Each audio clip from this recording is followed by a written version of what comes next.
Typical Colors 2 is one of those Roblox games that is expertly made based from the original material of Team Fortress 2. However, what if I told you that Typical Colors 2, unlike most of the Roblox games out there, and just like its original source material, has lore? Maybe, maybe not. Let me explain, as there's no definitive storyline, but there's enough for assumptions of what we could know. Also yes, this video inspired by Mang, the YouTuber who has the obscure lore series. Full credits to him. Now, back to the video. There is no concrete story, but we can always make our interpretations, because lore does not restrict to a storybook, but also Voicelines, with the occasion developer comments, and mostly the wiki, and these are good enough story in the game. Typical Colors 2 story begins with two brothers, with a question mark. We do not know if they are brothers, but according to the wiki, they are still family. But what is definitely the same is that there are two companies or two teams.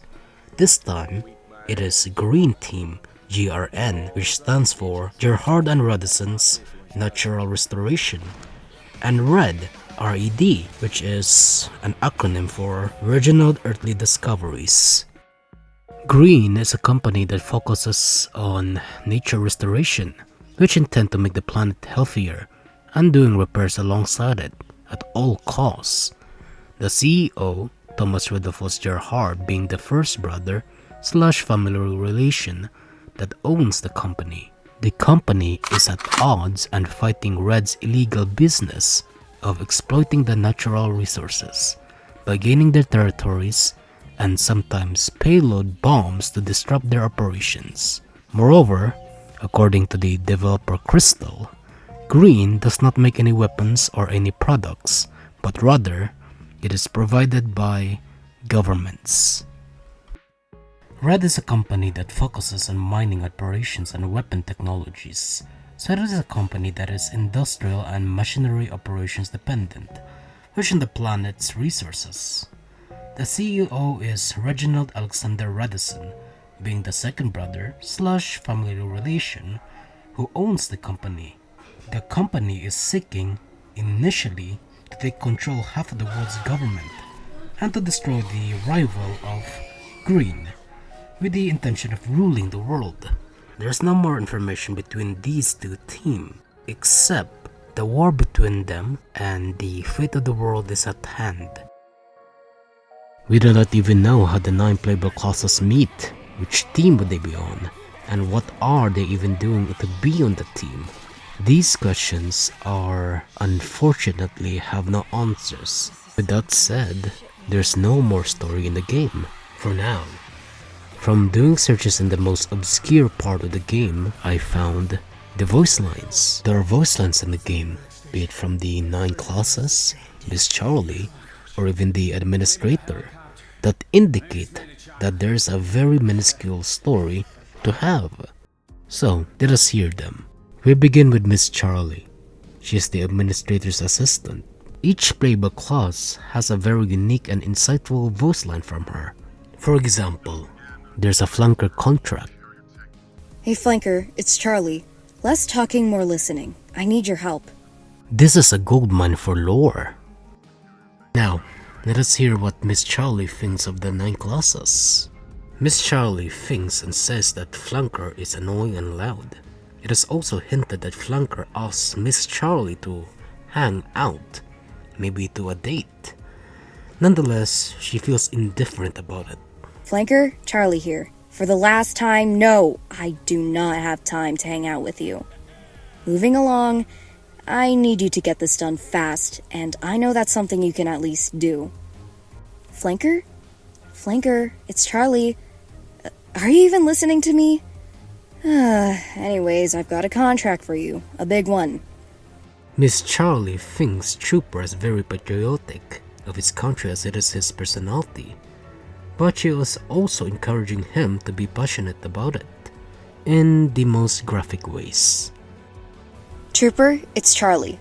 Nobody else but you can do your country justice by completing this contract for me. Attention! Let's go, men! Sorry, I've always wanted to try saying that. You know the drill, Trooper. Show 'em how it's done. Hey, Trooper, it's Miss Charlie.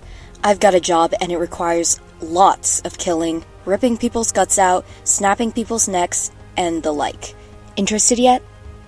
Miss Charlie is sincere with Arsonist, updating him about mechanics maintenance check and system upgrades, which may or may not confirm that Arsonist is a robot. Arsonist, it's Miss Charlie. I had a mechanic called in a while ago to run a maintenance check on you, so once that's done, I need you to work on this contract for me. Is that okay?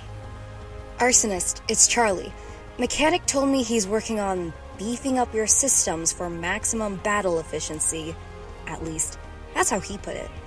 He also requested for me to have you test it out without having it cause anything detrimental to happen. So how about it? Arsonist, it's Charlie here. I managed to get hold of a contract, and I think you're the perfect one for the job. It didn't have any restrictions on how much fire and or destruction could be involved, so I'd figure you want to see it. Charlie is somewhat friendly and curious about Annihilator, reciting Knight's codes which he particularly like, asking an opinion about Blox tea, an Irish food, and a vague voiceline that is later discussed. Annie, it's Miss Charlie. What's your opinion on box tea? Well, I'm asking for a friend who's curious, and I was wondering if I could get your input. Never mind, just take a look at this.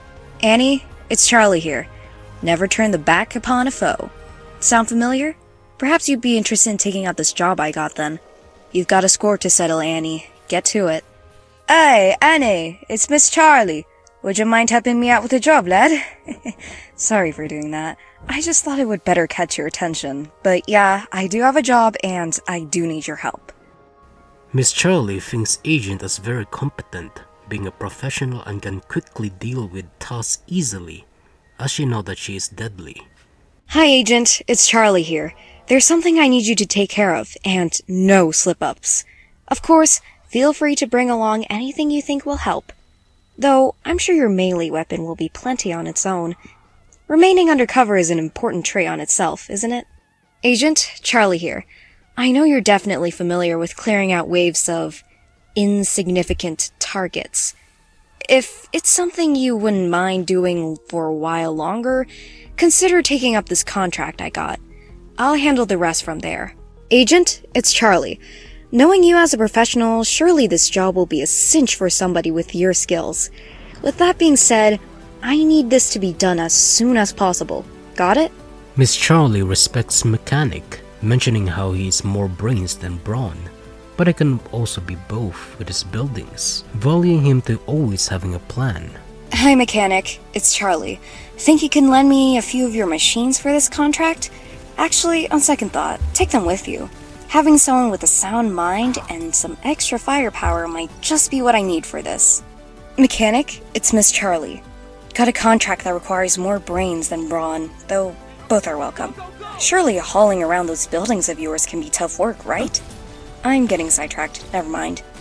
Mechanic, it's Charlie. Keep the blueprints. It's time for you to execute Plan A, or whatever plan you think will work for this one. Miss Charlie discovered that Marksman is brewing his own lemonade, possibly mistaking it as another yellow substance, also respecting him as having a perfect eyesight, a trained hunter. Hey Marksman, it's Miss Charlie. Is that? No, it can't be. Wait, you're what? Oh, you're brewing lemonade? I see. Well, either way, there's a job that I need you to do. Hi, Marksman. Charlie here. Sometimes I envy people like you who have perfect eyesight. But I suppose it's a force to be reckoned with. Getting sniped and having one's head blown off doesn't exactly sound fun. Right, where was I? Yes, I have a job for you, and it involves doing whatever I just said to other people. Marksman, it's Charlie. I just got a contract, but it's out in the wilderness. You're pretty much the only candidate I could think of that fits the job. You can bring as many machetes as you want, so are you up for it?